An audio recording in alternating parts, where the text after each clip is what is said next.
सभी शिक्षक साथियों व जगन्नाम लगे हुए एचएलओ साथियों का एक बार फिर इस वीडियो में स्वागत है। जब हम मकान सूचीकरण या मकान की अनुसूची भरेंगे तो इसमें हमारे कुछ कंफ्यूजन है जिनके हमारे पास बार-बार कमेंट आ रहे हैं कि इस चीज को कैसे क्लियर किया जाए। तो वो 2-3 चीजें हैं जो हमें क्लियर करनी है और सब सामान्य है 1 से लेकर के 16 तक। यानी हमारे पास जो कंफ्यूजन वाली चीजें, एक तो है हमारा लाइन नंबर, भवन नंबर, उसके बाद है जनगणना मकान नंबर और एक है परिवार क्रमांक। ये 4 पॉइंट ऐसे हैं जो कन्फ्यूजन किए हुए हैं। हालाँकि समझा दिए गए हैं, फिर भी हमारे पास बहुत सी कमेंट आ रहे हैं कि इन चीज़ों को हम कैसे क्लियर करें, यहाँ पर हमारा कन्फ्यूजन हो रहा है।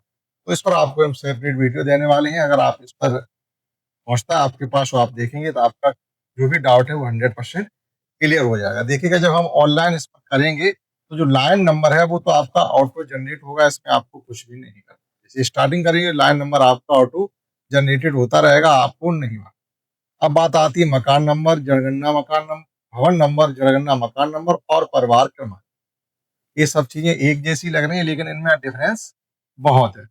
उसके बाद इसमें एक चीज और भी है आपके लिए कि प्रत्येक परिवार को अलग क्रम संख्या दें एवं प्रत्येक संस्थागत परिवार के लिए 999 दर्ज करें। अब ये संस्थागत परिवार क्या होंगे ये भी हम लोग इसमें सब समझ पाएंगे। ठीक, तो शुरू करते हैं कि भवन नंबर से क्या है। अब आप इस प्रकार से समझिएगा, भवन नंबर सबको मिलेगा। आप किसी भी मकान की ये सूची लिखने के लिए जाएंगे, मकान गणना करने के लिए जाएंगे तो भवन नंबर आपको सबको देना पड़ेगा। लेकिन ये हो सकता है उस भवन नंबर में मकान नंबर, परिवार नंबर एक से ज्यादा हो। एक भवन नंबर में एक भी मकान हो सकता है और उस मकान में एक से अधिक परिवार हो सकता है, या एक ही भवन में एक ही मकान हो सकता है और एक ही परिवार भी हो सकता है। तो ये चीजें हमें क्लियर पहले करनी है। आइए समझते हैं किस प्रकार से। एक हम आपको चार्ट बना के समझाते हैं, फिर आपको इस वापस सीट पर लेकर के आए।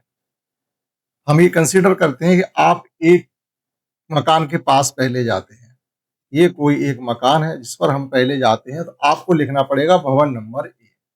भवन नंबर, या जिस प्रकार से आपको नंबर डालने के लिए बताया जाए, भवन नंबर आपका हो गया 01।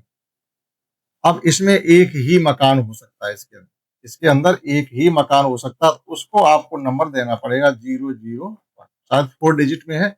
और इसमें एक ही परिवार, इस मकान नंबर में एक ही परिवार रहता है, तो उस परिवार का क्रमांक भी हो जाएगा आपका 001। अब ये परिवार कौन से हैं, मकान कौन से, मकान से मतलब ये है, अब एक ये भवन है आपका, यहाँ भी एक गेट है और उसके अंदर एक घर है, मकान बना हुआ है और उसमें एक ही फैमिली रहती है। फैमिली का मतलब है, परिवार से मतलब ये है कि ऐसा परिवार, चाहे 1 लोग हों, 2 लोग हों, 4 लोग हों, 10 लोग, इससे मतलब नहीं। लेकिन एक ही रसोई के अंदर उनका सबका खाना बन, एक ही रसोई में अगर सबका खाना बन रहा है, तो वह एक परिवार है।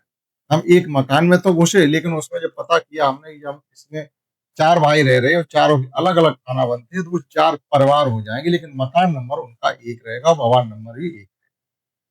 तो हम आगे बताते थे, यहाँ पर जैसे हमारे पास एक भवन है ये, तो हमने भवन नंबर उसको दे दिया। उसके बाद उसमें एक मकान है, मकान नंबर हमने दे दिया और परिवार नंबर। मकान नंबर, परिवार नंबर सेम भी हो सकते हैं, लेकिन आगे जैसे-जैसे चलेंगे आप, एक ही मकान में एक से अधिक परिवार हैं, तो फिर परिवार संख्याएँ आगे पीछे हो जाएँगी। अब आप अगला समझिएगा, जैसे ये है हमारा अगला भवन नंबर है।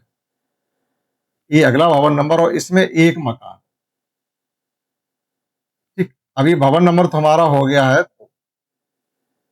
भवन नंबर हो गया 02।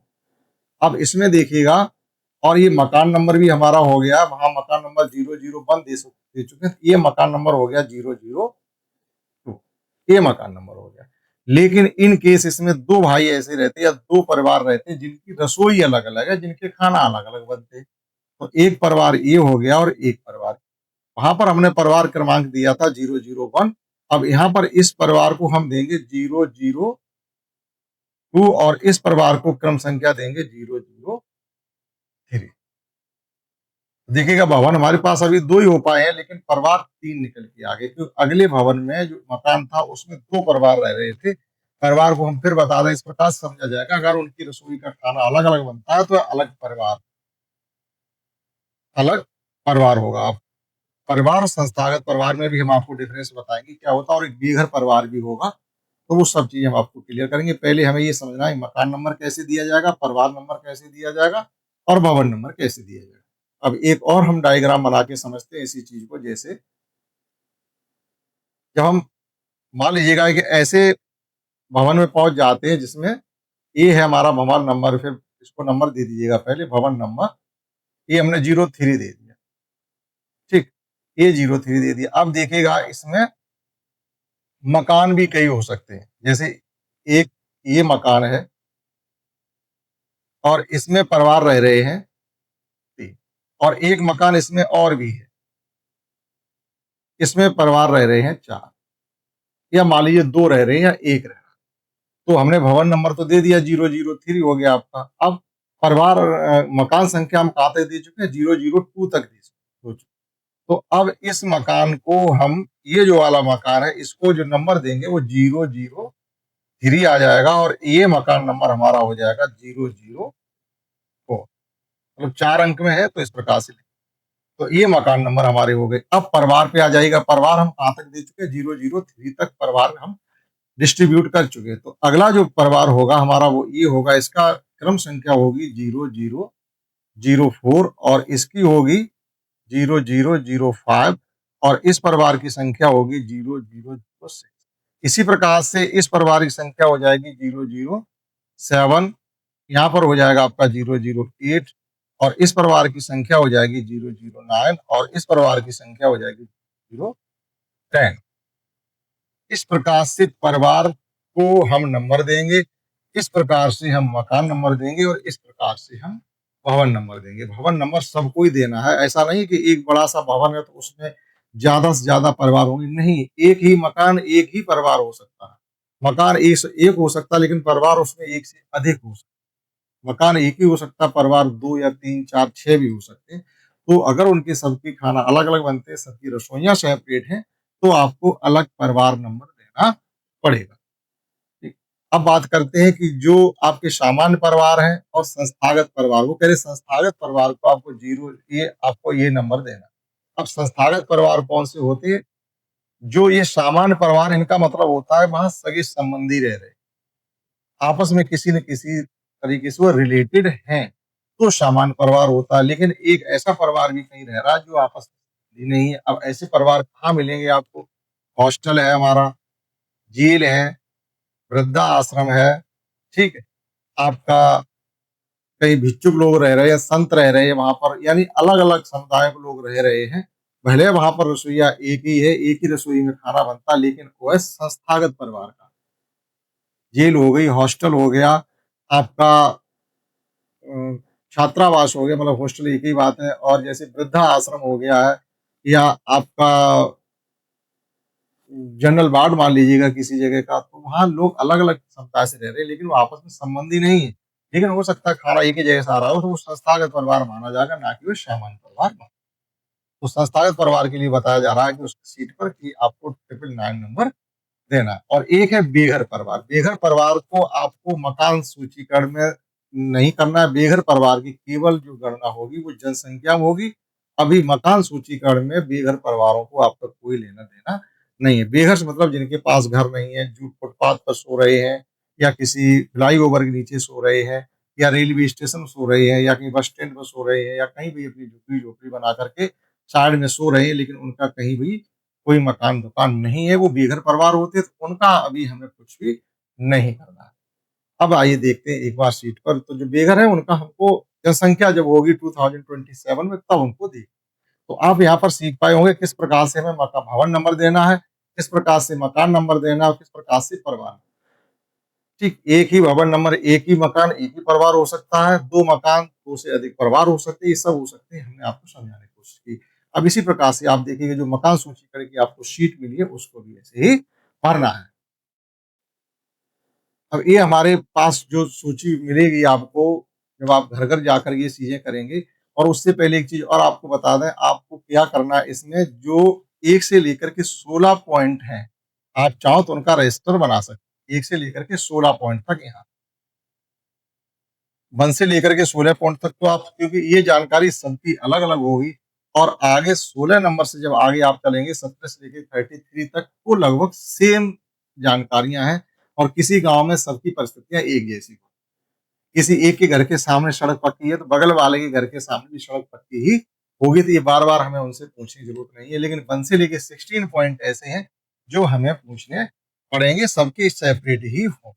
ठीक, तो उसके लिए आप रजिस्टर अगर बना लेते हो और एक बार जाकर भर लाएंगे, बाद में ये सीट आप फेयरली एक बार में नहीं कर सकते। आप ये सीट लेके पहुंच गए किसी के और भर लाए तो इसमें गलती होने के चांस रहेंगे, और लेके जाते भी हैं तो आप उसको पेंसिल से भरिएगा, बाद में नोट चलाइए। इससे अच्छा कि हमको रजिस्टर एक बना के रखें, उस पर भरना और इसका ये का अपना फेयर तसल्ली से बैठ के घर पर करें। अब देखिएगा, लाइन नंबर आपका ऑटोमेटिक जनरेट होगा ऐप पर, उसमें आपको कुछ नहीं करना है। भवन नंबर आपको डालना पड़ेगा, जैसे हमने भवन नंबर 1 लिख दिया और इसमें जनगणना मकान संख्या भी हमने लिख दी है 0001, और आगे ये सब चीजें पूछ के भरेंगे। अब परिवार क्रमांक भी हमारे पास आ गया, ये 001, 3 डिजिट में ये जा रहा। ठीक, अब इसमें अगर एक परिवार और है, इसी घर में एक परिवार और रह रहा है, मकान नंबर तो हमने लिख दिया 001। अब इन केस इसमें परिवार एक और रह रहा था, तो एक रसोई इसमें और है, 2 रसोइयां हैं, 2 रसोई में खाना बनता है, तो अगला परिवार आपका हो जाएगा 002। ठीक, अब मकान नंबर तो हमारा वही रहेगा, आप यहाँ भरे या डैश मार दीजिएगा। ठीक, भवन नंबर को आपको रिपीट करना है।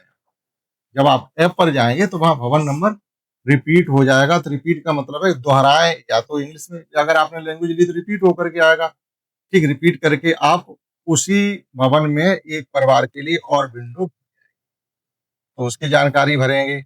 मकान नंबर भी हमें रिपीट करना है, मकान नंबर की हमें जान, वहां पर विंडो रिपीट हो जाएगी तो आप मकान नंबर भी वहां पर वही भर देंगे। मान लीजिएगा ये भवन नंबर यही रहेगा, आपकी 01 ही है, और मकान नंबर भी आपका भी यही चल रहा है, लेकिन इसमें परिवार दूसरा आ गया। तो जब ऐप पे हम काम करेंगे तो ये सब वहां पर रिपीट के पॉइंट आएंगे कि हम उसमें ऐप पे कैसे करें। हमने एक भर दिया, दूसरा कैसे भरेंगे, तो वहां रिपीट का आ रहा है कि इसी भवन नंबर में मकान नंबर रिपीट करिएगा, इसी भवन नंबर में और परिवार भी, फैमिली को भी रिपीट करिएगा। तो वो सब ऐप पे आ रहा। तो ऐप का जब ये ओपन हो जाएगा, आप अभी शायद ओपन नहीं हो रहा अपने यहाँ उत्तर प्रदेश में, या हमने नहीं किया है, आईडी पासवर्ड अभी तक नहीं मिले हैं। तो जब ऐप पे आ जाएगा तो मैं ऐप पर भी आपको ऑनलाइन करके लाइव करके दिखाएंगे सब चीजें कैसे की जाए। तो मेन पॉइंट हमारे पास क्या थे, ये थी। अब मान लीजिएगा यहाँ तक हो गया और अगला मकान नंबर हमारा आ गया। ये लाइन नंबर ऑटो जनरेट होगा, किस प्रकार से होगा, वो ऐप पे। अब अगला भवन हम पहुंच गए, मान लीजिएगा 2 भवन नंबर पहुंच गए, और उसमें परिवार क्रमांक आपको डालना पड़ेगा 0002। मकान नंबर, परिवार नहीं, ये मकान नंबर हमने डाला। अब इनकेस उसमें एक ही परिवार रहता है तो उस परिवार को आप क्रमांक दे देंगे 003। एक तो परिवार क्रमांक तो इसी प्रकार से बढ़ेगा, रिपीट थोड़ी होंगे, तो 3 आ गया। अब अगले मकान पे जाते तो हमारा भवन नंबर आ गया, और उसमें मकान नंबर हमने डाल दिया 0003। अब हम मान के चलते हैं इसमें 3 परिवार रहते हैं, तो हम क्या करेंगे, यहाँ पर पहले मकान नंबर 3 में एक परिवार ये आ गया 004, अगला परिवार हमारा आ गया 005, और अगला परिवार आ गया हमारा 006। अब मकान नंबर चूंकि वही रहने वाला है तो उसमें रिपीट का ऑप्शन आएगा, भवन का भी रिपीट का ऑप्शन आएगा, परिवार का और इसका भी रिपीट का ऑप्शन आएगा। तो ये चेंज नहीं होने वाले हैं, ये चेंज होने वाले नहीं।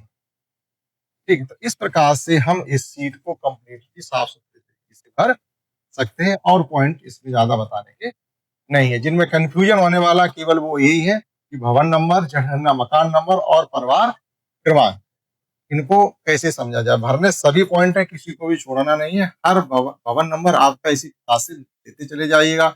एक भवन में एक मकान या एक से अधिक मकान हो सकते हैं, एक ही भवन में एक परिवार या एक से अधिक परिवार हो सकते हैं। एक बार फिर समझिएगा, परिवार से मतलब हुआ है कि उस मकान के अंदर कितने लोग अलग अलग अपना खाना बनाते हैं। सबका खाना सामूहिक ही बनता है, लेकिन काम करने की बाध्यता के अनुसार हो सकता है वो अलग अलग रह रहे हो, अलग अलग जा रहे हो, लेकिन सबका खाना एक ही जगह बन रहा, तो एक ही परिवार माना जाएगा, वो अलग परिवार नहीं माना। ठीक, तो हम आशा करते हैं ये सब चीजें आपकी क्लियर हो पाई होंगी इसमें।